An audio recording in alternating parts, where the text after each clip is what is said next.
네, 수험생 여러분 안녕하십니까. 전공과정 임정혜입니다. 너무 오랜만에 지금 뵙게 됐는데요. 그동안 어떻게 지내셨는가 너무 궁금하고요. 오늘 이렇게 선 이유는 제가 이제 상반기 강의를 아시다시피 못하게 돼서 일단 한번 인사는 좀 드려야 될 것 같아가지고 간단한 영상 남기게 됐습니다. 일단 소조생들도 있고 장소생, 재조생들도 있을 것 같은데요. 일단 소조생들은 너무 모르다 보니까 막연할 수 있을 것 같아서 어떻게 임용고시가 진행이 되는지 또 어떻게 공부해야 되는지 기본적인 요령을 말씀을 드리려고 그래요. 그리고 재조생들의 경우는 다 아실 겁니다. 어차피 제가 오늘 할 얘기를 다 아실 건데 한 번 더 그냥 쉬어가는 의미에서 필요하시다면은 한번 들어보시고 내가 찬찬히 다시 한번 여유를 가지고 만약 준비를 하신다면 어떻게 하시면 좋을까 되짚어보는 시간을 가지시면 좋으실 것 같아요. 편안한 마음으로 한번 들어봐 주시고요.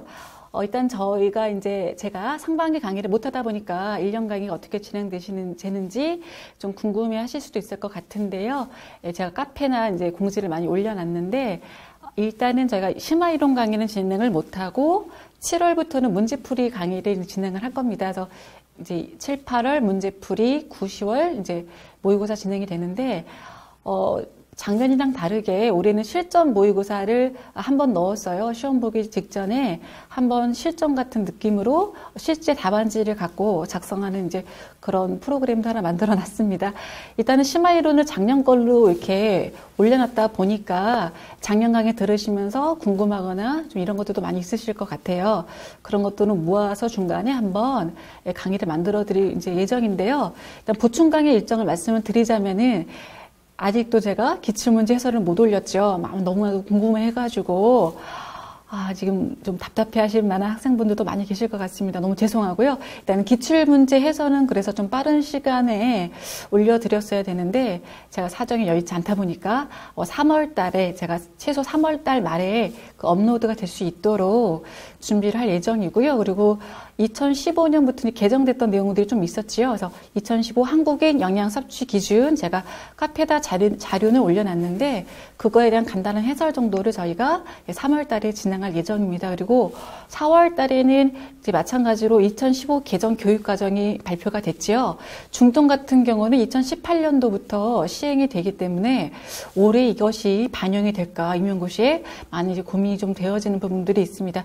아직 확정된 것이 없기 때문에 뭐라고 말을 할 수는 없지만 기본적으로 저희가 예전 교육과정과 2015년도 교육과정이 바뀐 점 대조 비교표를 제가 또 카페에다 올려놨어요. 그러니까 그런 거 정도는 일단 확인을 해보실 필요가 있을 것 같아요. 당장 출제가 안 되더라도 우리 이제 교육적인 부분에 이렇게 고민을 했고 앞으로 교육의 방향을 이렇게 제시하고 있다라는 것을 우리가 미리 감지할 수 있는 부분들이 있거든요. 그래서 출제가 될지 여부는 아직 모르겠지만 그래도 그 경향성 정도를 볼 수 있도록 해두셔야 되겠는데 그래도 불안하죠. 나중에 공고가 났는데 혹시라도 출제가 된다라고 하면 어떻게 그죠? 그래서 저희가 4월 달에 그 신고 대조뿐만 아니라 2015 개정 교육과정에 대한 수업을 따로 보충 강의로 진행을 할 겁니다. 근데 일단 초수생들의 경우에는 현재 교육과정도 정리하기가 힘드실 거예요. 초조생들이 가장 힘들어하는 게 교육과정이거든요. 봐도 졸리고 정리가 잘 안 됩니다. 그래서 기출문제를 중심으로 해서 정리를 하시는 게 가장 빠른데 일단 초조생들은 먼저 그거부터 들으시고요. 재수생들의 경우에 교육과정이 좀 이해가 충분히 됐다. 나는 시간적인 여유가 좀 된다 하시는 분들은 미리 올려드릴 그 2015 개정 교육과정에 대한 강의를 살짝 들어놓으시면 좋을 것 같아요. 그러다 나중에 확정 공고가 정확하게 시험 범위와 함께 제시가 되거든 그때 공부를 더 맹렬하게 한번 해보시면 어떨까라는 생각이 들고요. 그래서 이제 3월, 4월 보충 강의를 할 거고 그다음에 5월 달에는 제가 봐서 요청이 좀 많거나 그리고 질문이 많은 대목들이 중간중간에 있더라고요. 특히 영양 파트 같은 경우에는 공통적인 질문들이 많이 들어오는 경우들이 있는데 그냥 워드 작업만으로는 해설이 안 되는 경우들이 더 적지 않아 있습니다. 그래서 그런 질문들을 모아가지고 동영상으로 마찬가지로 해설 강의를 올려드릴 예정입니다.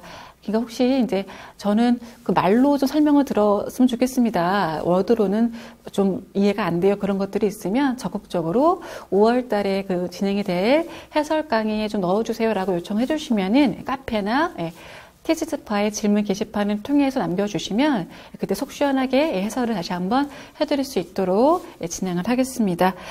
자, 그래서 일단 저희 강의 진행 일정을 말씀을 드렸고요. 이때 이제 지금부터 초수생분들을 위해서 간단하게 시험 전형이나 이런 내용을 좀 말씀을 드릴게요. 일단 시험 전형 그 프린트를 보시면은 시험 일정이 있습니다. 저희가 요즘에 12월 초에 제 1차 시험을 보고 1월 달에 중순 정도에 제 2차 시험을 보게 되는데 제 1차 시험에 교육학 그리고 전공이 들어가죠. 아시다시피 한날에 같이 봅니다. 지금 교육학 60분을 보고 나서 또 전공 A, B로 나눠가지고 90분을 이제 시험을 봐요.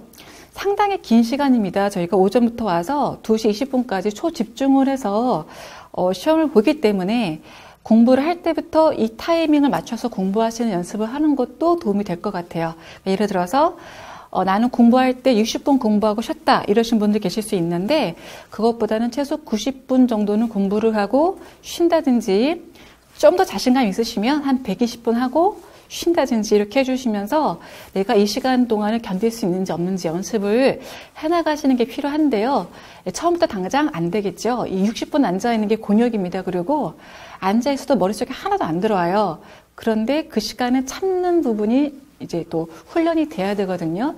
제 경험에 의하면 재학생들, 한참 또릿또릿할 재학생들의 경우에도 집중이 잘 안 되더라고요. 근데 또 이제 직장 다니다가 손 놨다가 다시 공부한다 그러면은 이런 부분에 집중을 이제 할 수 있는 기간까지 시간이 좀 걸릴 수가 있는데 이 시간 동안 뭘 해야 되냐 하면은 공부 시간을 늘리고 집중할 수 있는 부분을 늘려주는 것도 중요하지만 나의 학습 경향을 좀 파악하시는 것도 굉장히 중요한 부분이 될 수가 있으세요.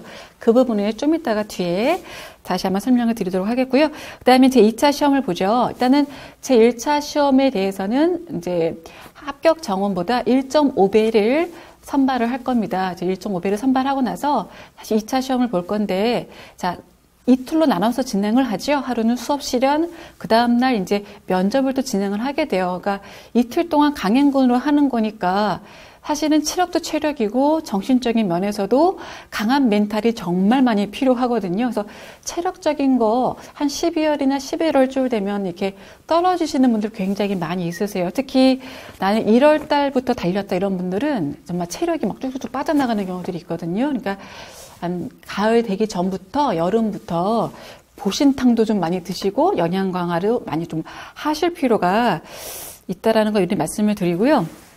그리고 똑같이 2차지만은 요즘에 아무래도 수업 실현과 면접 중에 뭐가 더 비중이 큽니까? 라고 물어본다면 수업 실현이 훨씬 더 비중이 큽니다. 만약 동점자가 발생을 하면은요, 1차보다는 2차가 더 중요하고요. 또 1차 중에서도 교육학보다는 전공이 더 중요합니다. 그리고 2차 중에서도 마찬가지로 면접이 중요하냐, 실현이 중요하냐 그러면 실현이 더 중요합니다. 그리고 실현에서도 지도안이냐, 수업 실현이냐 그러면 당연히 수업 실현이 더 중요하거든요. 동점자가 나왔을 경우에 저희가 가리는 방법이에요. 근데 이 속에 함축하고 있는 게 바로 무엇이냐? 우리는 이런 교사를 원한다 이겁니다. 수업을 잘하는 교사를 원한다라는 것을 내포하고 있는 것이겠죠. 자, 좀 이따가 이체에 대한 부분들도 다시 한번 설명을 드릴 거고요. 그 다음에 2번에 있는 1차 시험 범위를 보십시오. 자, 교육학인데, 얼마 전부터 교육학도 객관식에서 논술로 바뀌었어요. 한문항이죠. 자, 한문항을 위해서 우리가 참 많은 시간을 할애를 해야 되는데, 어차피 전공하고 그 맥을 같이 하는 부분들이 있습니다. 그러니까, 충분히 연습을 좀 하셔야 되는 부분들이 있는데 나중에 공부할 때 교육학의 비중과 전공의 비중을 적절히 하시는 게 굉장히 중요하세요. 초조생들의 경우에 교육학을 아무래도 상반기 정도에 어느 정도 숙달되게끔 좀 하실 필요가 있고요. 그다음에 재조생들의 경우라면 유리하죠. 교육학이 어느 정도 베이스가 깔렸기 때문에 부족한 전공에 대해서 더 확보를 하시면 되거든요. 근데 의외로 전공 때문에 안 되셨던 재수생들도 있어요. 참 속상한 일이죠. 전공 소홀히, 그러니까 교육학 소홀히 했다가 전공 점수는 괜찮은데 교육학 때문에 안 되시는 경우도 있거든요. 그러니까 절대 소홀히 할 부분들은 아닙니다. 그러니까 교육학도 충분히 잘 해놓으셔야 되고 특히 이 교육학이 나중에 가정과 교육론과 연결되는 고리들이 나와요. 그러면은 특히 이제 가정과 교육론 요 파트에서도 당락이 많이 갈릴 수가 있어요. 가정과 교육론의 시험 문제가 갈수록 난이도가 올라가고 있습니다. 그리고 굉장히 통합적이고 실천적인 부분들이 많이 가미가 되어 있기 때문에 좀 호락호락한 부분들이 아니세요. 그래서 교육학을 하시긴 하시겠지만 또 전공교육학과 이 일반 교육학에 약간 차별점들이 있거든요. 이런 부분들을 잘 해놓으면 사실은 임용에서는 굉장히 유리한 고지를 차지하고 있다고 할 수가 있고요. 그리고 이런 숨은 실력자들이 꽤나 많이 이 포진해 있는 것 같습니다. 그 초수생들이 따라잡을 수 없는 부분 중에 하나거든요. 근데 이제 재수를 오랫동안 하셨던 분들, 운이 없어서 좀 안 됐거나 이제 기간제를 하시면서 또 다른 기회를 보시고 계시는 분들의 경우에는 이게 잘 되어 계시는 분들이 꽤나 많으세요. 그런 분들이 나중에 TO 발표 나고 나서 여름방학 때부터 공부를 하거나 혹은 후반기 3개월 동안 공부를 해서 합격을 하시는 경우들이 굉장히 많거든요. 그래가지고 요즘에 보니까 초수생들이 많이 좀 합격하기가 어려웠던 부분들이 많이 있었던 거는 사실인 것 같아요. 근데 어쨌든 초수생들도 합격하는 경우도 있으니까 나는 초수니까 올해는 스스로 해야지 이런 생각은 하시면 안 됩니다. 아까운 시간을 투자하시는 거니까 초수생은 초수생 나름대로 시작을 또 단단하게 탄탄하게 해두시는 게 굉장히 중요하세요. 허술하게 해놓으면 나중에 다시 정확하게 기틀을 잡기가 더 어렵습니다. 할 거면 확실하게 해야 되고 그 다음엔 슬슬 가도 돼요. 차라리 이렇게 확실하게 알았기 때문에 이렇게 장수생이 되셔도 기간제 하시면서도 가실 수 있는 이유는 한드는 그분들이 너무너무 열심히 하셨기 때문이거든요. 네, 그런 것들도 좀 염두에 주시고요. 뭐 전공인데 마찬가지로 아시다시피 전공이 객관식과 논술로 진행되던 것들이 지금 객관식이 완전히 빠지고 기입과 서술, 논술로 지금 진행이 되고 있죠. 논술의 경우는 과거의 논술과 같이 아주 길게 답을 요구하지는 않지만 그 굉장히 짧은 분량으로 많은 걸 물어본다라는 거. 상당히 함축적으로 많은 지식을 갖고 있어야지만 가능할 수도 있거든요. 오히려 글을 잘 쓰는 사람이 어떤 사람이냐? 짧게 쓰는 사람이에요. 길게 쓰는 게 더 쉽습니다. 그래서 이 논술에 대한 부분들은 뭐가 깔려 있어야 되느냐? 아까 말씀드린 것처럼 가정과 교육론이 깔려 있어야 되고 교육과정 전반에 대한 이해가 실려 있어야 되고 그리고 전공에 대한 각각의 명시적 지식에 대해서 교육학적 이해에 대한 그런 의미까지 부여할 수 있으셔야 돼요. 그러니까 상당히 통합적으로 내가 많이 경험적으로 익숙해지어 있어야지 이런 답안을 잘 작성할 수가 있거든요. 그래서 이런 부분에는 이제 공부를 하셔야 되는데 일단 초조생 분들은 초수기 때문에 아무것도 모릅니다. 그래서 일단 좀 더 공부 요령을 알려드릴 테니까 그거 들어보시고요. 그 다음에 재수생들의 경우에는 명시적 지식이 많이 깔려 있지만 아직 통합적인 부분이 좀 부족하다라든지 아니면 아직 뭐 브라운만 나오면 머리가 아파요. 하버마스 구별이 안 돼. 이런 경우도 아직 있더라고요. 그런 분들이라면 그 부분에 아주 중점을 두고 나의 취약점을 찾아서 그 부분을 확실하게 치고 들어가는 게 굉장히 중요하실 거예요. 그동안 싫어서 피했던 것들 있죠. 그런 것들을 재수생들은 많이 집중 공략을 해주시는 게 필요할 것 같고 그 다음에 객관식 시절부터 공부하셨던 분들의 경우는 시험 공부를 할 때 이게 좀 그 습관이 남아 계세요. 그래서 기출문제 같은 거 분석할 때 객관식 문제를 분석하는 부분들이 약간 오히려 장애가 되는 경우도 있는데 이것도 뒤에 가서 다시 한번 설명을 드리도록 이제 하겠습니다. 그다음에 이제 2차에 대한 부분인데요. 아까 살짝 말씀을 드렸는데 일단 수업 실현이 더 중요하다라고 말씀을 드렸죠. 일단 심층 면접 요즘에는 구상형으로 다 진행을 안 합니다.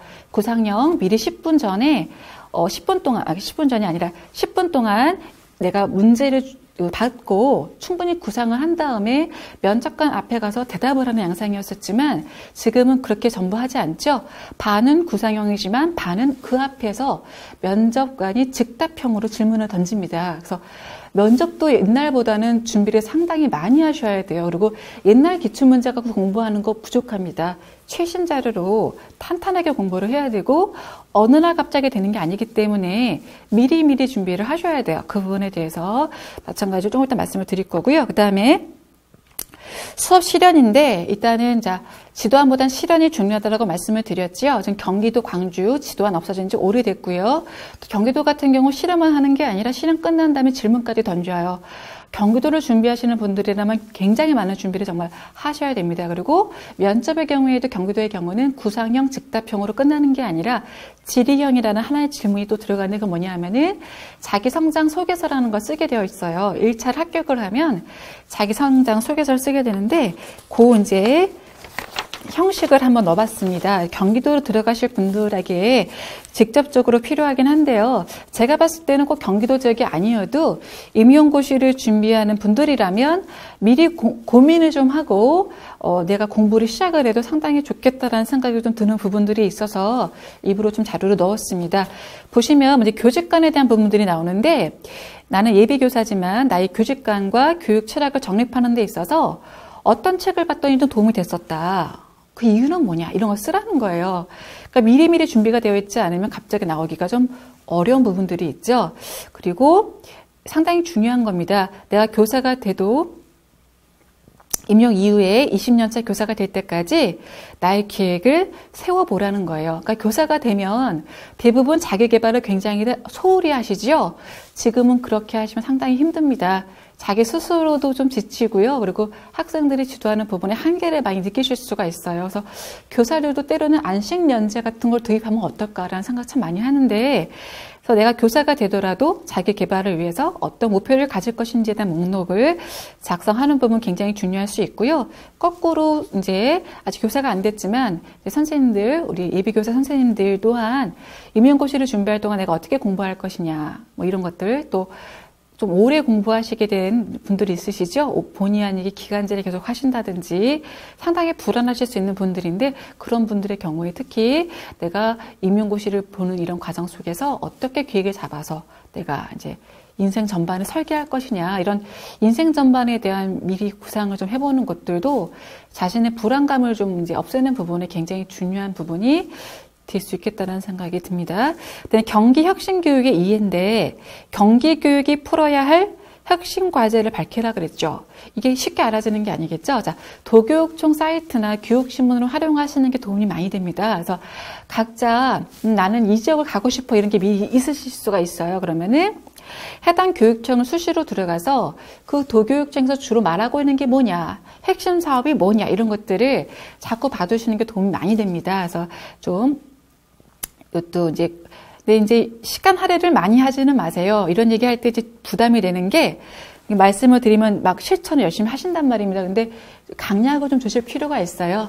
이런 부분들은 지금 너무 강하게 하지 마시고 공부를 하다가 좀 지치고 공부하기 싫은 날 있잖아요. 그런 날 들어가서 보는 거예요. 평상시에는 교육학하고 전공을 열심히 하다가 나 하루 쉬고 싶어 이런 날 있잖아요. 또 아니면 뭐 공부 가지면 안 돼 이런 날 들어가서 교육신문도 있고 도교육청 사이트도 들어가고 하는 겁니다. 이런 거를 강약 조절을 잘 하시고요. 그 다음에 이제 세 번째죠. 요거는 사실은 대학생 때 미리 되었어야 되는 부분들이에요. 학생일 때 내가 교육 현장을 이해하기 위해서 교육봉사 실천 경험이 있느냐. 그리고 깨달은 점은 뭐냐면 이런 내용들이거든요. 뭐 이미 지난 분들도 많이 계시겠죠. 그런 분들은 자기의 기억을 더듬어서 해당하는 경험들을 잘 기억해가지고 적어주셔야 되겠습니다. 그리고 마지막인데 본인의 최대 강점과 약점에 대한 부분들이죠. 그 극복에 대한 부분까지 적어주라고 했는데요. 사실 교사는 적성이 맞아야 되는 직종 중에 하나예요. 교사가 되고 나서도 적성이 안 맞아서 그만두시는 분들도 많이 계시거든요. 그래서 자기 자신에 대해서 되돌이켜 보는 작업도 굉장히 중요합니다. 그래서 교사가 되는 부분에 대해서 내가 가지고 있는 것도 있지만 조금 부족한 부분도 있을 수가 있죠. 자기 진단을 하는 부분들인데 이런 부분은 임용고시를 준비하는 부분에서도 많이 필요해요. 내가 어떤 게 공부할 때 좀 도움이 되고 어떤 게 좀 약한지를 특히 이제 재수를 하는 경우에는 나의 학습 스타일이라든가 또 어떤 내용이 좀 학습이 부족했는가 이런 걸 좀 확인을 하셔가지고 공부하는 데 있어서 좀 도움이 되게 하시는 것도 방법이 될 수가 있을 것 같습니다. 일단은 좀 부연 설명을 드렸는데 참고대라고 말씀드린 거고요. 크게 막 당락을 결정하지는 아직까지는 않겠지만 그래도 저희가 미리미리 생각해두고 앞으로 경향성은 이런 부분에 중점을 둘 거라는 거 생각해 보시고 준비를 하셨으면 좋겠어요. 되게 지루하시죠? 판수도 안 하고 막 말로만 하니까 좀 지루하실 것 같은데 네, 좀 힘드신 분 좀 쉬었다가 다시 또 들으십시오. 두 번째는 시험 대비 요령. 제가 아까 이제 뒤로 물러났던 문제들을 다시 한번 설명을 드릴게요. 먼저 목표를 분명히 한다는 부분들인데 교사상하고 관련이 많이 되는 겁니다. 내가 어떤 교사가 되고 싶냐 이런 것들이죠. 나는 어떤 교사가 되고 싶냐. 동기부여가 충분히 돼야지 또 따라가요. 굉장히 공부하는 게 미리 겁들이는 건 아닌데 쉽지는 않아요. 근데 저희는 재밌게 하기를 원합니다. 재밌게. 근데 재미라는 거 어떻게 추구하느냐? 전공이 흠뻑 빠졌을 때 재미가 있어요. 가정과의 장점입니다. 다른 교과는 재미가 없을 수 있는데 가정과는 실생활과 관련이 많이 되기 때문에 내가 실생활의 경험을 내 경험부터 떠올려보고 내가 현장에서 이거를 어떻게 전달할까? 이런 거 떠올리다 보면 재밌게 흠뻑 젖을 수가 있어요. 그래서 자꾸 그런 시뮬레이션을 해가면서 내가 정말 좋은 교사가 돼가지고 학생들과 함께 교감하는 모습을 자꾸 떠올리는 것도 도움이 많이 될 수가 있는 부분들이 있죠. 그래서 다시 한번 목표를 분명히 해서 이제 힘든 이 과정을 잘 극복하셨으면 좋겠다는 생각이 들고요. 두 번째는 임용고시 형식과 합격에 필요한 역량을 갖춰라 이런 내용들인데 그래서 아직 시험을 안 보신 분들도 임용고시 확정 공고가 나잖아요. 이런 공고문들을 좀 봐두시면 좋을 것 같습니다. 그래서 특히 2차 공고문의 경우에는 수업 실험과 면접 요령에 대한 부분들이 아주 구체적으로 설명이 되어 있어요. 그러면은 내가 나중에 2차를 준비할 때도 시뮬레이션 할 때 도움이 많이 됩니다. 시뮬레이션 뭐냐 하면 자, 우리가 시험장 가기 전에 두근거리죠? 너무너무 두근거려요. 근데 그냥 막연하게 나는 진정해야 돼 막 심호흡을 할 수도 있고 잘 될 거야 주문을 걸 수도 있어요. 근데 그런 부분들이 좀 부족한 부분들이 있다 이겁니다. 그래서 제가 요즘 많이 하고 있는 게 뭐냐면은 미리 내가 시뮬레이션을 해서 긴장을 해소하는 방법들을 많이 쓰고 있어요. 예를 들면은 올림픽 선수단들도 자, 예를 들어 장미란 선수다 이겁니다. 그럼 역도를 나가기 전에 상상을 하는 거예요. 내가 자 아주 구체적으로 상상을 합니다. 문이 열렸다. 그리고 관중들이 쫙 보고 있고 내가 역기를 딱 가서 잡는 겁니다. 그리고 역기를 힘을 딱 줘서 드는 그 과정들 있죠. 정말 내가 하는 것처럼 상상을 하는 거예요.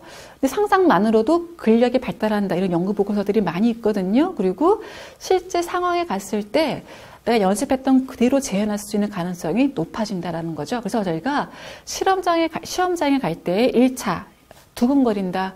막 내가 알던 것도 눈앞이 깜깜할 것 같다. 뭐 이런 여러 가지 증상들이 있을 수가 있는데 그런 부분에 대해서 미리미리 상상을 좀 해보시는 거예요. 내가 시험장에 들어섰다. 내 자리에 앉았다. 시험관이 들어왔다. 시험지를 받았다. 이런 연상을 하시면서 긴장을 충분히 푸시고 특히 시험 문제지를 제대로 못 보시는 분들 굉장히 많으세요. 의외로.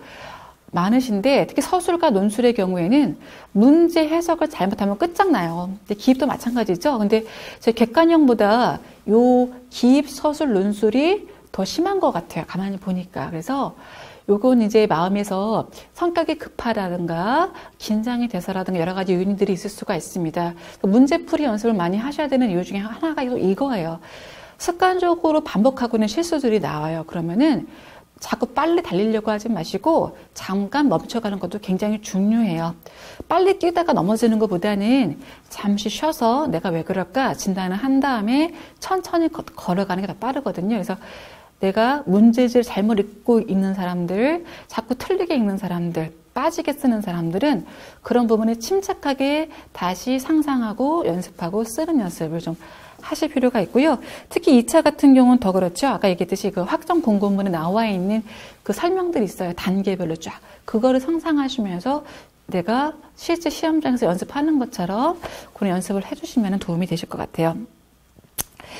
그다음에 임용고시 합격에 대한 필요한 역량을 확인한다 뭐 이런 내용들이 이제 나와 있는데 아까 얘기한 것처럼 전공에 대한 명시적 지식에 대한 부분들이 굉장히 중요합니다. 저희는 어차피 이제 가정과 교사로서 학생들과 교류를 할 거기 때문에 전공 지식의 확보는 굉장히 중요한 부분이에요. 그게 돼야지 학생들의 실천적인 어떤 부분을 이끌어줄 수가 있는 겁니다. 지식이 먼저 전제가 되지 않고서는 가능하지 않거든요. 그래서 저희가 이제 아직 예비교사이기 때문에 경험보다는 지식으로 이제 이것들을 쌓아 나가는 것들인데요. 전공서와 학원 교재 같은 것들을 많이 활용을 하십니다. 일단 초수생들의 경우에는 아무것도 모르기 때문에 전공서를 바로 보셔도 많이 졸리실 거예요. 그리고 집중도 안 되고 정리가 안 됩니다. 그러니까 학원 교재를 먼저 갖고 좀 정리하시는 게 도움이 많이 되실 거예요. 그래서 학원 교재를 갖고 있거나 혹은 수업을 들으시는 분들은 그것으로 수업을 잘 들으시고 복습을 하시는 거죠. 자, 보통 저희가 수업이 끝난 다음에 바로 복습하는 게 효과가 제일 큰 거 알고 계시죠? 저희 직강생들의 경우에는 수업이 보통 6시에 끝나면 저녁 먹고 들어와서 복습을 하고 가시기를 권유를 많이 해드려요. 그러면은 밤 9시, 10시까지 복습들을 하고 가시거든요. 다시 말하면 수업을 4, 5시간을 들어도 복습을 두세 시간이면 끝낸다라는 거예요. 그런데 이제 하루 이틀 지나고 나서 복습을 하잖아요. 그러면 굉장히 오래 걸려요.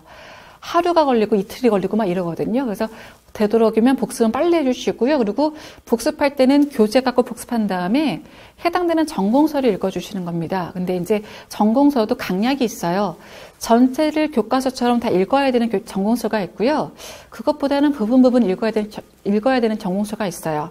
그러니까 그런 거를 선별을 해서 진도에 맞게끔 따라가시면서 보시면 되는데, 이제 한 번 봤다고 기억이 나면 좋겠지만 그렇지 않겠죠. 그래서 저희가 보통 학원 교재를 보는 경우는 3회독은 기본이고요. 많이 보시는 분은 4회독, 5회독도 하세요. 근데 3회독은 최소 하셔야 되는 부분입니다. 근데 자연스럽게 돼요.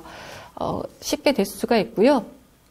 전공서에 대한 부분들을 보통은 이제 그 학원 교재에다가 단권화 시켜서 거기다가 이제 필기하는 것으로 저희는 많이 이제 권유를 해드립니다. 발대책이 많아지면 힘들거든요. 그래서 전공서를 한번 읽고 나서 다시 그 내가 보고 있는 주된 학원 교재나 주된 교재가 있으면 거기다가 필기를 같이 해주시는 거예요. 단권화 시켜서 시험장 갈 때도 들고 가고, 예를 들면 이제 간편하게 버스에서도 보고 이러시는 게 편리하실 수가 있죠. 사람마다 공부 방법은 다 다릅니다. 그래서 저는 이렇게 많이 권유를 하지만 사람마다 스타일이 다를 수가 있어요. 근데 여기서 다시 한번 유의점 말씀드릴 건데, 카페에 들어가 보시면은 합격생들의 수기들이 나와요. 저희 카페도 있고 여타 카페들도 다 있을 겁니다. 근데 이 수기라는 게 잘 하셔야 돼요. 잘. 왜냐하면 사람마다 다 스타일이 틀려요. 그렇기 때문에 저 사람이 저렇게 붙었다라고 해서 똑같이 해야 될 이유는 없습니다.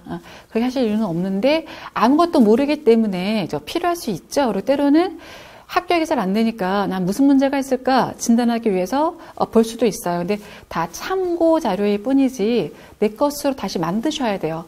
그래서 뭘 해야 되느냐, 아까 말씀드린 것처럼 일단 공부를 시작하셔서 자신의 학습 경향과 스타일을 확인하셔야 돼요.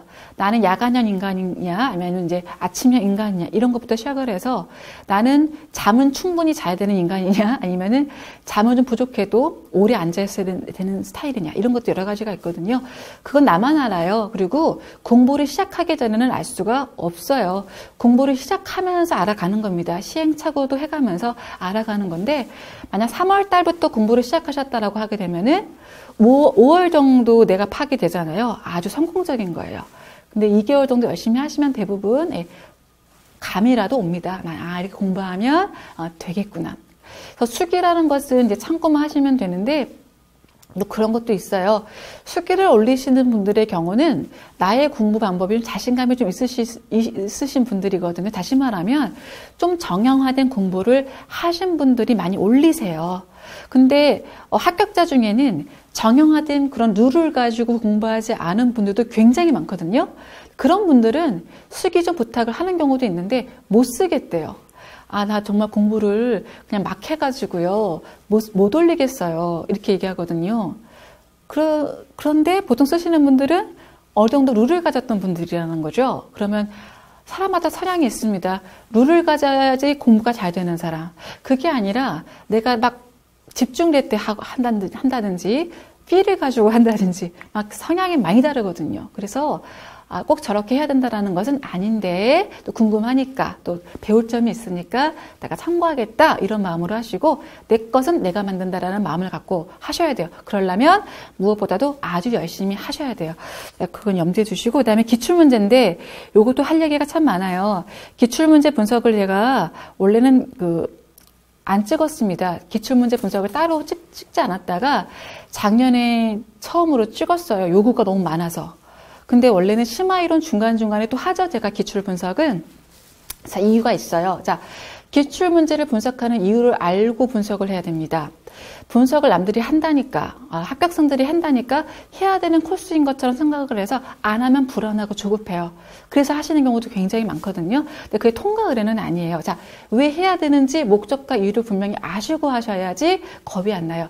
해야 되는 이유는, 자, 저희가 대학에서 공부를 하거나 석사, 박사를 딸 때 보면은 이 전공 지식이라는 것은요, 끝이 없어요. 한도가 없고, 그 새롭게 지식은 재탄생이 이루어집니다. 그러면 내가 어느 정도까지 공부를 해야 되느냐? 깊이와 양을 가늠할 수가 없어요. 그죠?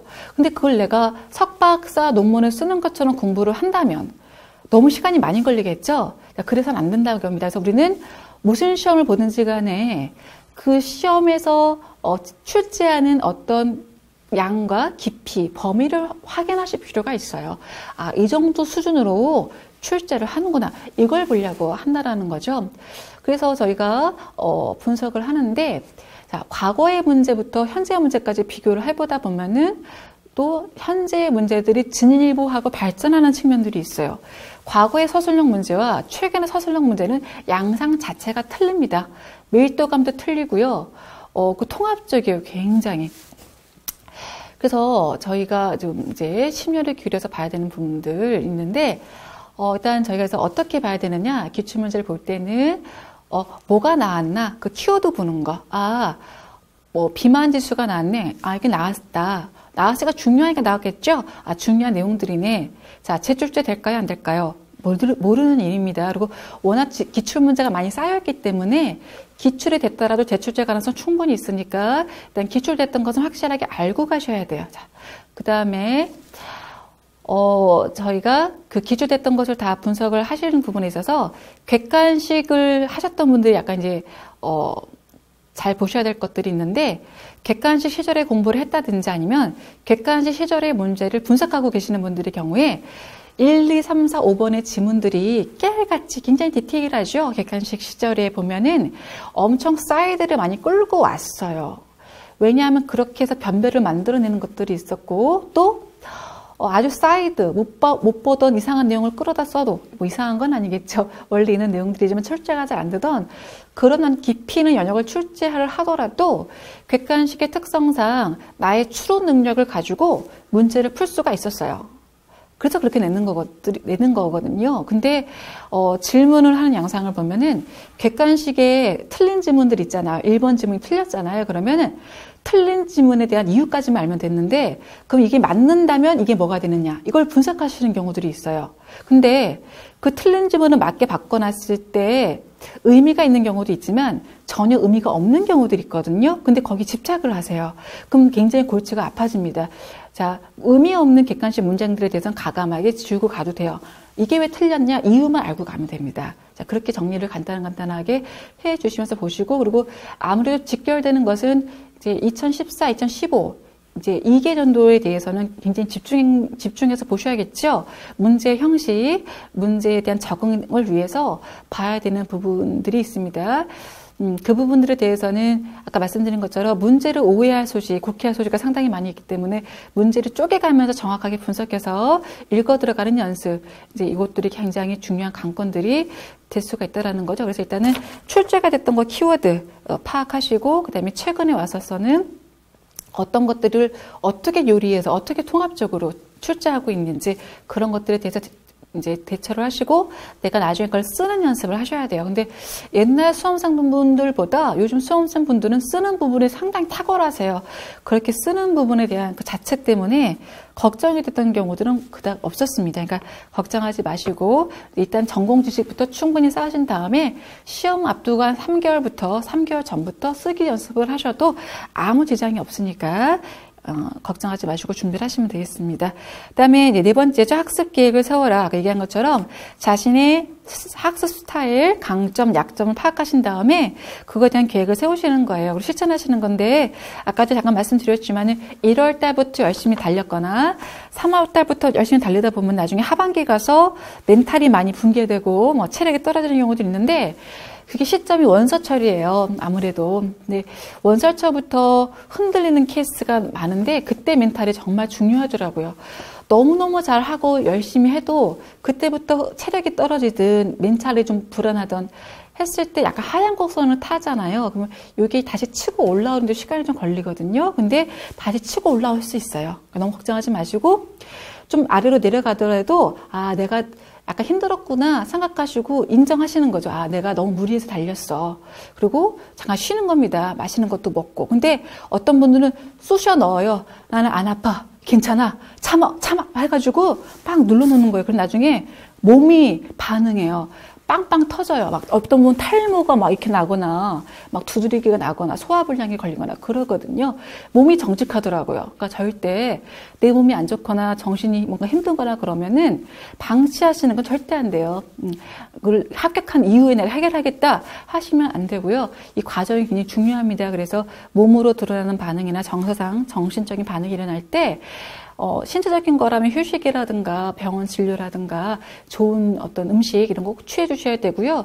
정신적인 어떤 감수성적인 문제들이 발생을 하면 자신을 의지하시는 분들이 계실 거예요. 그런 분들에게 의지도 때로는 하시고 좀 위안도 받으실 필요가 있어요. 그렇게 해서 극복을 빨리 하시면 더 빨리 잘 갈 수 있어요. 그때도 견고하게 가지니까 내가 이때 지금 슬럼프 빠지면 안 되는데 이렇게 조바심 낼 필요가 없고 나 자신을 나를 보라는 거죠. 나의 상태. 반드시 치유하면서 가십니다. 그러면 더 잘 갈 수 있다는 거를 미리 말씀을 드릴게요.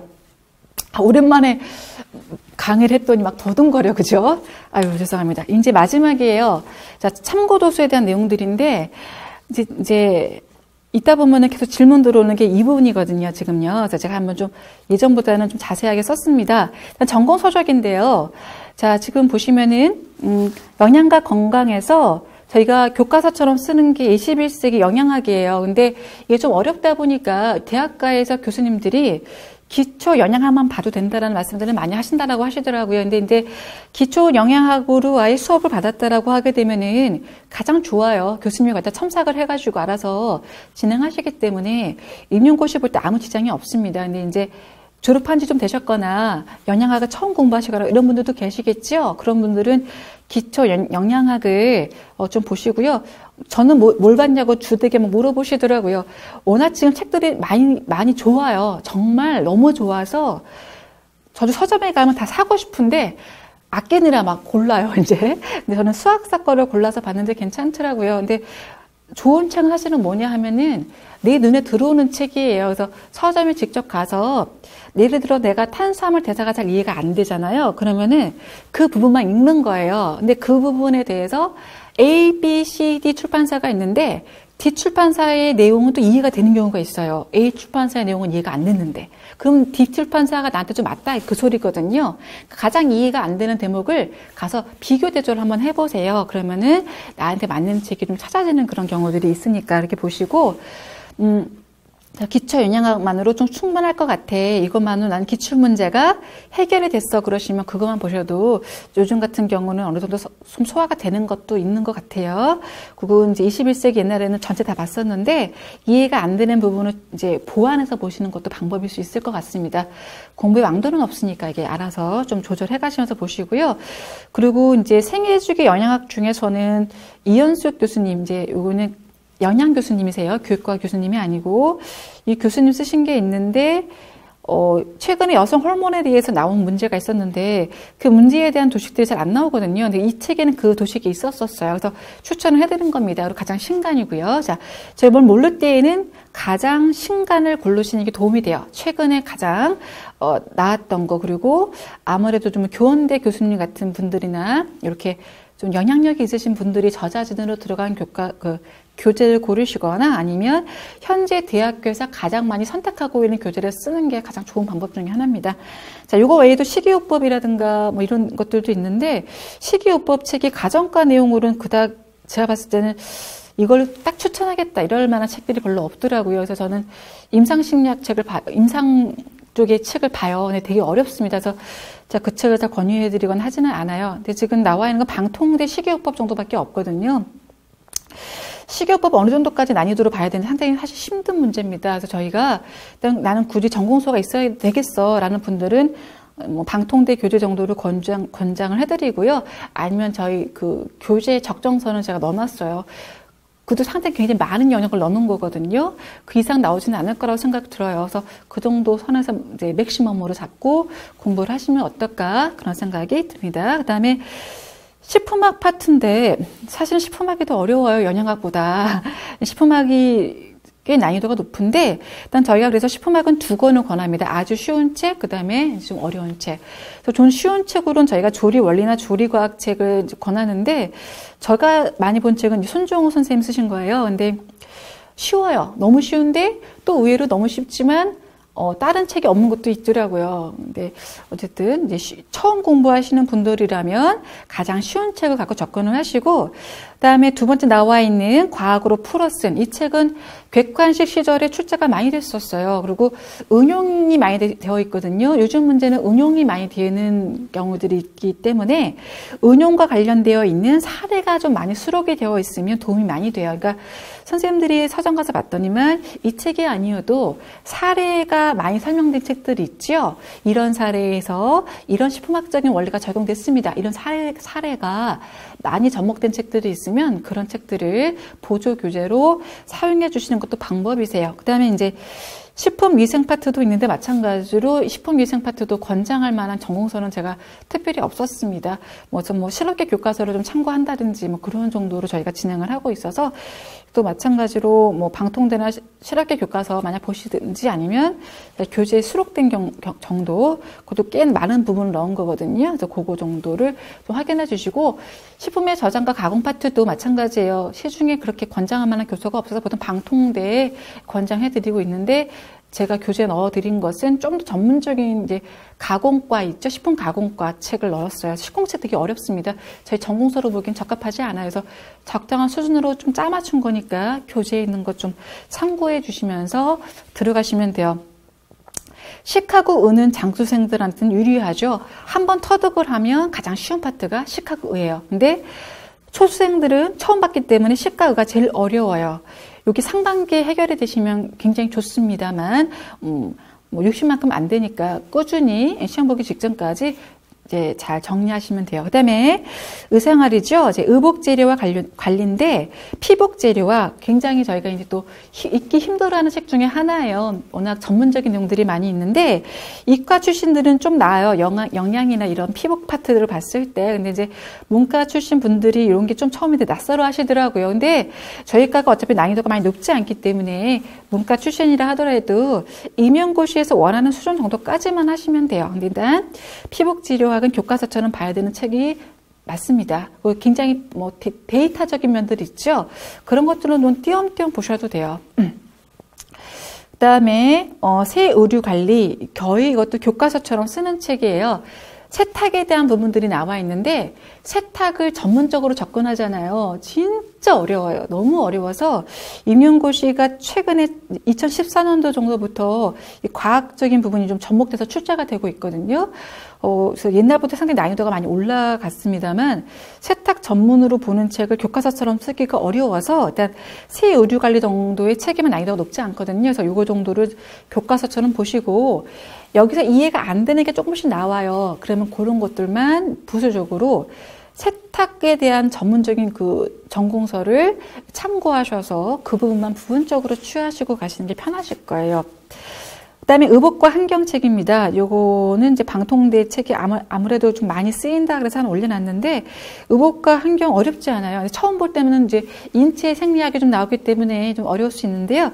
한번 터득이 되면 쉽게 이제 정리가 되는 파트입니다.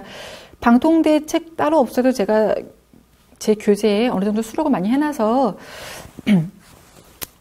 굳이 따로 안 보셔도 상관은 없으실 것 같아요. 그러니까 지금 피복재료학은 근데 한 권 꼭 갖고 계셔야 될 것 같고 이 의류관리랑 관련된 것은 한 권 꼭 갖고 계시면서 교과서처럼 봐야 되고 나머지는 부수적인 참고 교재죠.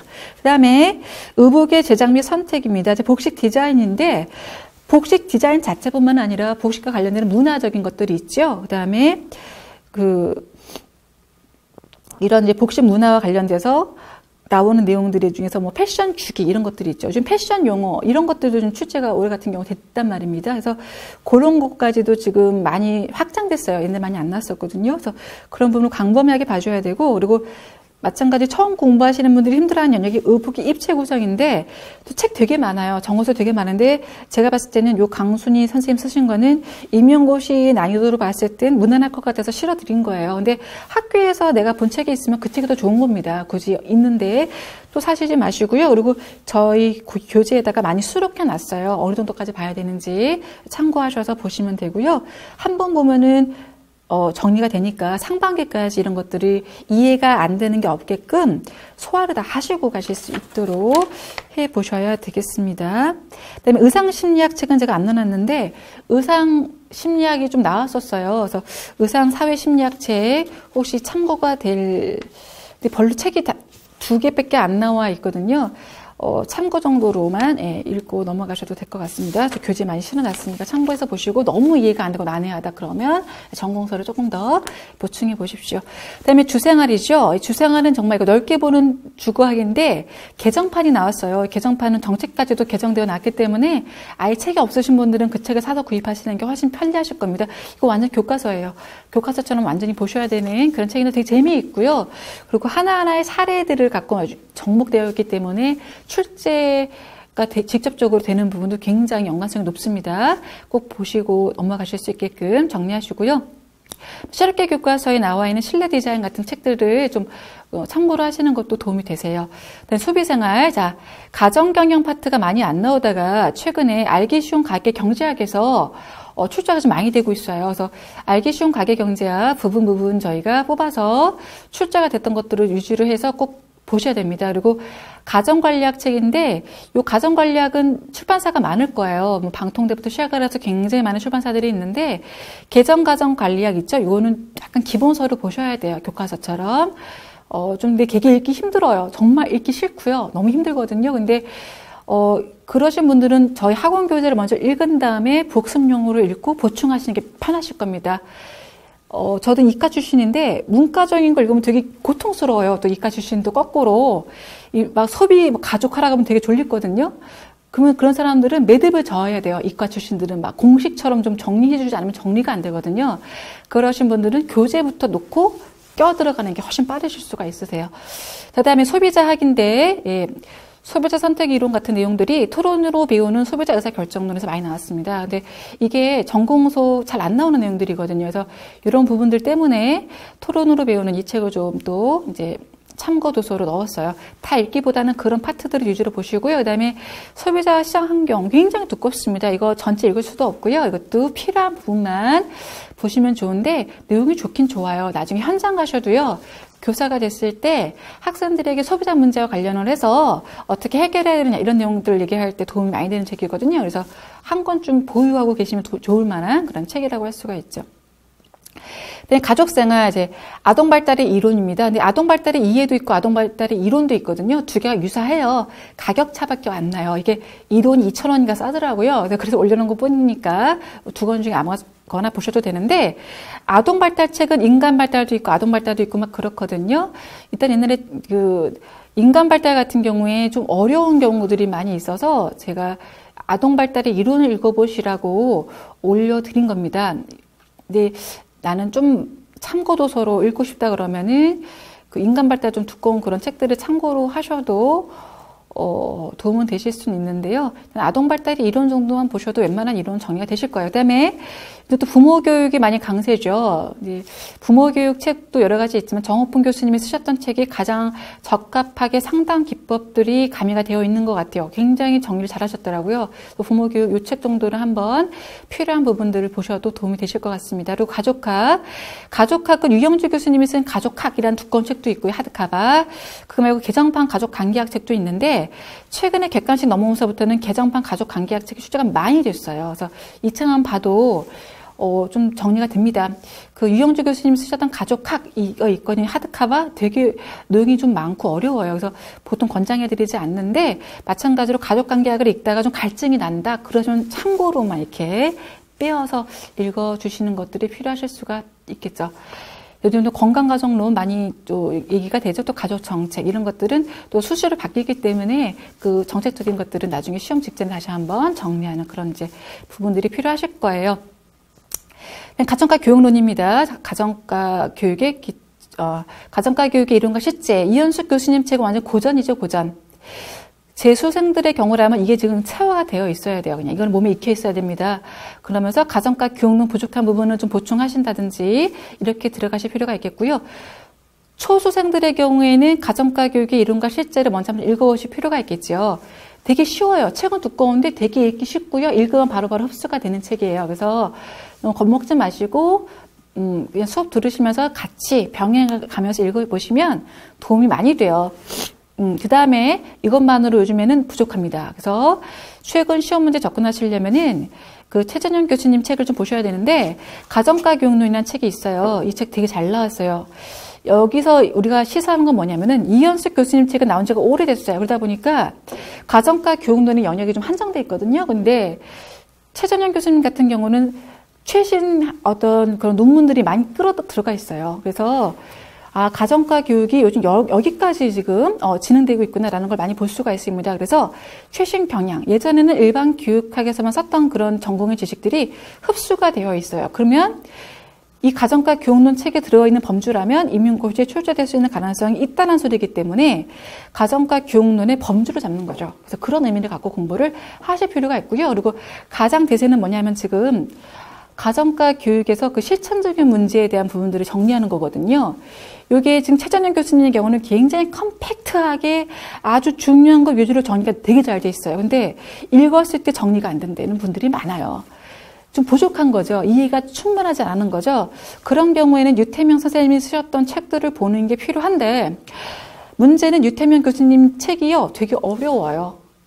되게 어렵습니다. 일단은 그분 쓰신 책이 두 가지가 있는데 실천적 문제 중심 가정과 수업이라고 해서 하나씩 카바로 된 게 있어요. 얇지만 어렵습니다. 어렵고요. 최근에 나온 거예요. 그리고 옛날에 나온 게 있어요. 실천적 가정과 수업 1, 2가 있는데 1만 보시면 되는데 저 같은 경우는 저 스타일에는 1번이 맞았었어요. 이 책이요. 실천적 가정과 수업 1을 읽었을 때 그분이 쓰셨던 어떤 그 글의 내용이 이해가 좀 잘 됐었거든요. 사람마다 다르잖아. 그죠? 그래서 책은 권할 때 제가 여러 권을 권하는 겁니다. 사람마다 다르기 때문에 저는 이게 맞았었는데 어떤 사람들은 최전현 선생님의 가정과 교육론만 읽어도 이해가 되는 분들이 있어요. 또 어떤 분들은 실천적 문제 중심 가정과 수업 이 책을 읽어야 되는 분들이 있어요. 그러니까 제가 권유하는 건 뭐냐?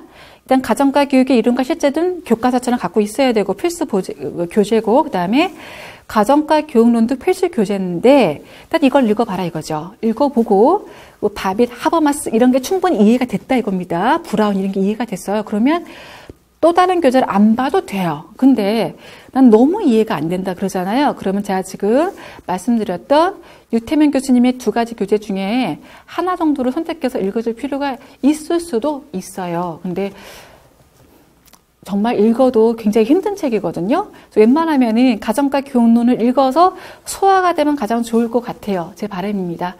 그리고 저 수업을 할 때 최대한 그것만으로 이해가 될 만큼 제가 보충 설명을 잘 드릴 수 있도록 노력을 할게요. 그리고도 이해가 안 되면 개별 질문을 통해서 해결하시는 게 낫지 않을까라는 게 개인적 생각입니다. 근데 이제 장수생분들도 많이 계시고 또 혼자 개별적으로 공부하시는 분들도 많이 계시니까 이런 이제 요령을 또 말씀을 드리는 거라는 거 참고로 하시면 좋을 것 같고요.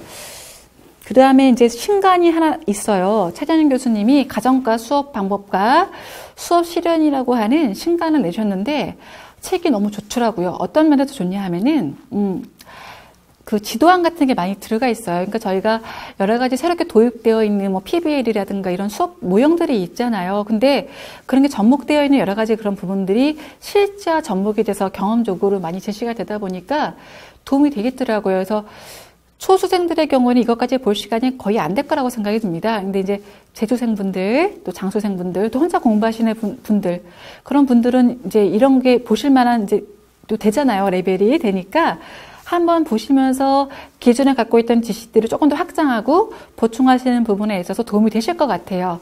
근데 이 부분은 일단 제가 보충 강의로 진행을 할 겁니다.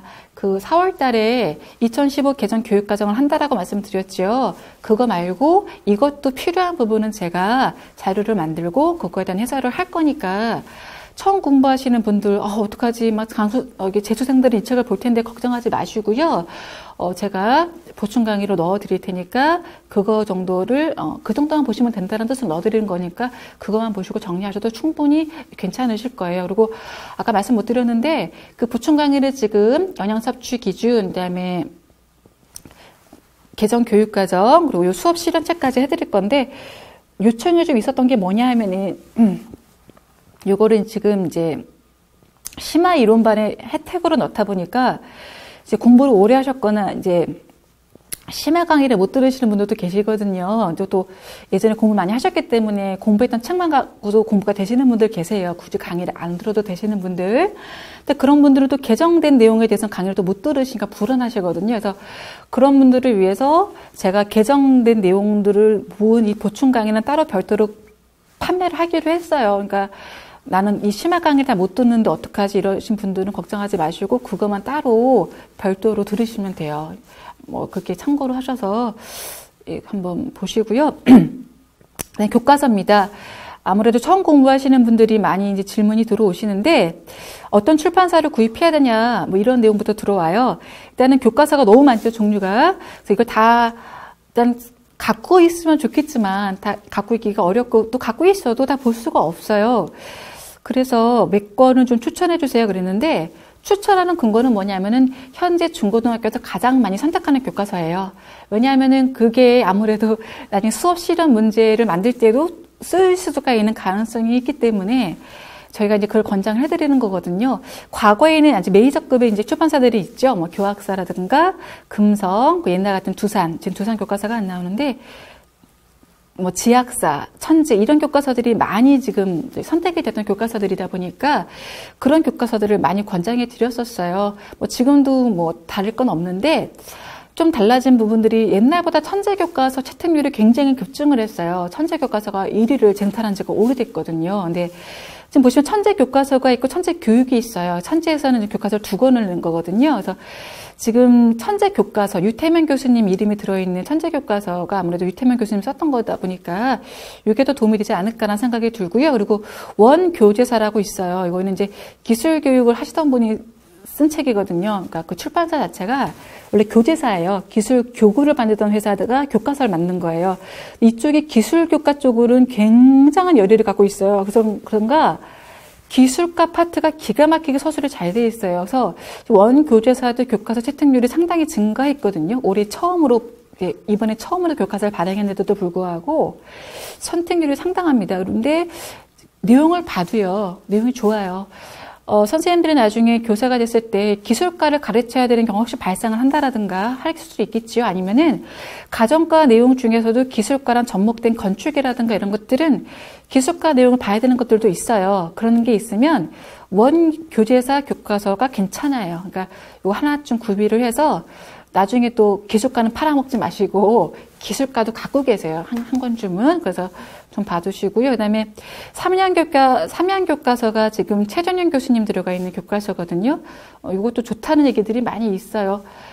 원래는 교과서마다 메이저급의 굉장한 교수님들이 다 들어가 계십니다. 그래서 참 추천해드리는 것도 아주 제 입장에서는 죄송한 입장인데, 다 하나하나 보면 다 좋아요. 다 좋은데, 일단은 그런 얘기를 많이 들었어요. 제가 봐도 그렇고. 그러니까 삼양교과서 정도 좀 추가하시는 건 어떨까 생각이 듭니다. 그 다음에 가정과학인데요. 가정과학 교과서 꽤 난이도가 높아요. 아마 초중생들 봤을 때는 뭐 이럴 거예요. 아마 전공 공부를 충분히 하고 나서 보셔야지 이해가 될 겁니다. 천재교육하고 지금 상문연구소가 있는데, 자, 일단은 그 기술가정 교과서는 지금 교과서 판매처 있죠?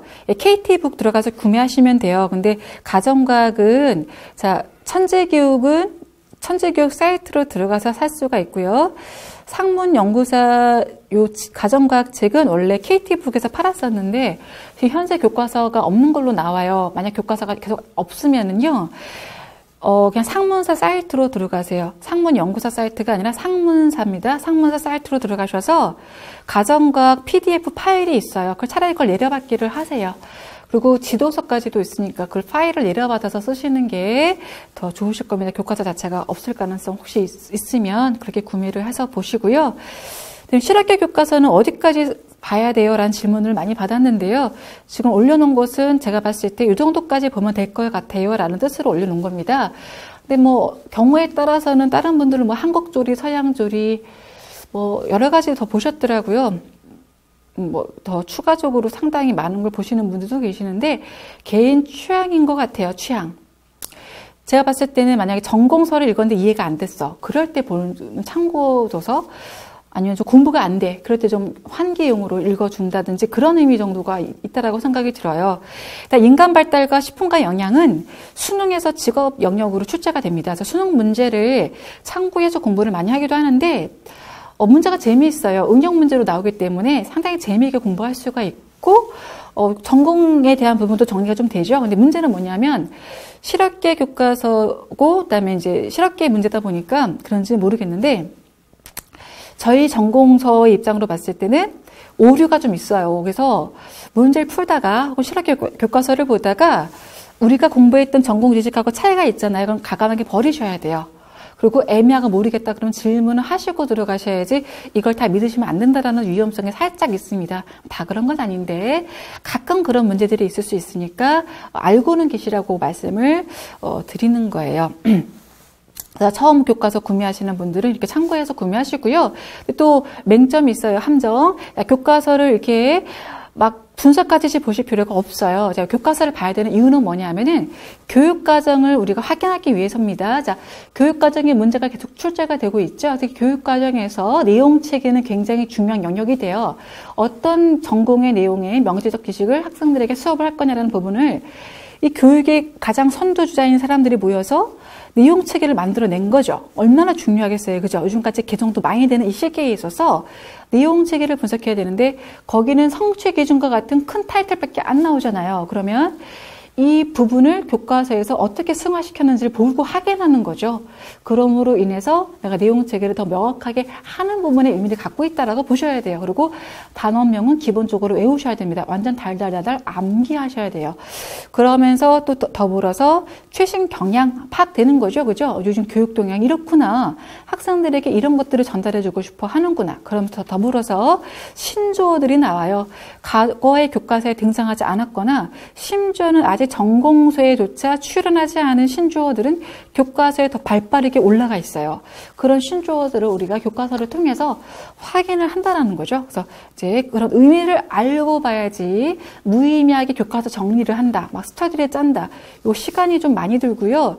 제가 보기에는 정리하는 걸로 끝나고 서본 만드는 걸로 끝나고 다시 보지도 않아요. 그러면은 어찌 보면 좀 시간이 아깝거든요. 그러니까 권장해 드리기를 전공 공부가 끝난 다음에 보통 6월 달까지 전공이 끝났다. 살짝 7, 8월 돼가지고 살짝 내가 좀 정리하고 싶다 할 때 일주일 정도 잡고 짧게 보는 겁니다. 짧게. 일주일 잡고 확 돌리고 딱 끝내야 돼요. 그리고 그냥 들어갑니다. 자, 어떤 의미로 교육과정의 내용체계를 확인하는 의미와 신조어를 확인하는 의미로 길게 잡고 계시지 마시란 말씀. 그리고 공부가 안 되거나 뭐 그럴 때 잠깐 참고로 한다든지 그 요령을 좀 쓰시고요. 자, 마지막으로 참고 자료면서 참고 사이트죠. 네, 한국가정과 교육학회라는 사이트로 들어가시면은 학회지를 검색해서 보실 수가 있어요. 근데 자, 논문을 다 읽으실 필요가 없고요. 논문의 제목을 위주로 보십니다. 마찬가지로 동향을 파악하는 거예요. 기존에 들어와 있지 않았던 영역들 중에서 어떤 게 가정과 영역으로 또 편입되는지를 확인하시는 겁니다. 근데 이제 교육과 학계지가 너무 많은데 다 볼 수는 또 없겠죠. 자, 어떤 논문들이 중요한 논문들이냐? 자, 교원대 교수님들이 성함이 들어가 있는 게 좀 중요해요. 그래서 저희 뭐 유태명 교수님, 최전현 교수님, 또 뭐 윤인경 교수님, 뭐 이혜자 교수님, 또 왕석순 교수님, 다 유명하신 교수님들 계시죠? 그다음에 조지순 교수님이라든가 뭐 조병원 교수님이라든가 김영남 교수님이라든가 뭐 이름 나열하기가 죄송합니다. 워낙 이외에도 중요한 교수님들 많이 계세요. 네, 어쨌든 이런 좀 중요하게 많이 동참하고 계시는 교수님들이 있거든요.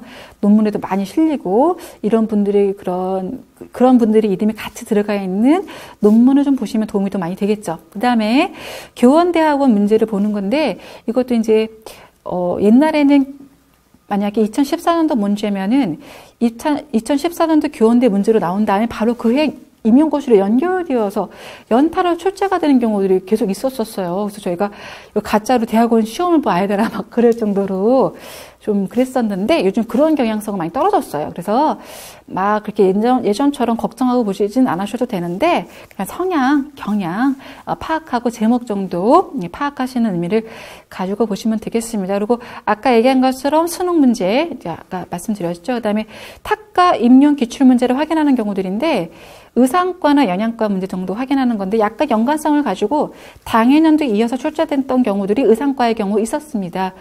근데 요즘에 많이 그런 경향성들이 좀 줄어들기는 했고요. 그리고 마찬가지로 이것도 난이도 조절을 많이 하셔야 돼요. 뭐냐면 영양이나 의상과는 저희보다 난이도가 훨씬 깊어요. 그래서 그 나와 있는 모든 문제를 분석하실 이유가 없거든요. 근데 그 모든 문제를 해결하려고 또 하면서 애쓰시는 경우가 있어요. 그러지 마시고 문제 중에서도 우리과랑 연관되어 보이는 거, 그리고 난이도가 높지 않은 걸 고르셔야 돼요.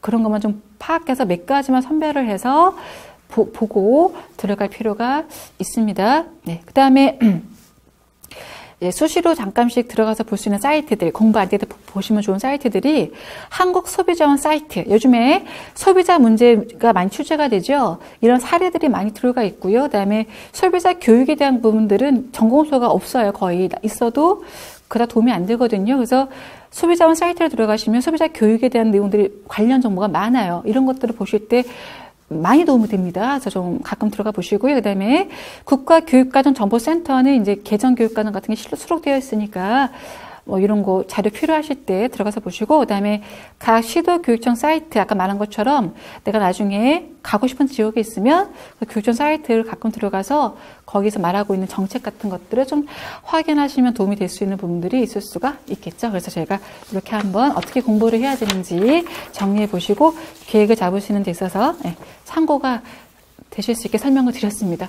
얼마나 도움 되셨을지 잘 모르겠는데요. 어쨌든 막 말로만 떠드니까 좀 집중도 안 됐을 것 같고, 좀 여러모로 죄송합니다. 많이 미흡했던 것 같은데, 또 수시로 뭐 궁금한 거 있으면 질문 남겨주시면 제가 성의껏 답변 드리도록 하겠습니다. 그리고 보충 강의 약속한 대로 실행할 수 있도록 저희가 또, 그리고 전자칠판이 있더라고요. 전자칠판을 갖고서 이렇게 진행을 저희가 할 거거든요. 그러니까 또 나중에 하시고, 일단은 공부, 주어진 텍스트 가지고 공부 열심히 일단 자신감 있게 하시고 즐겁게 보람차게 하셨으면 좋겠습니다. 수고 많으셨고요. 다음에 또 뵙도록 하겠습니다.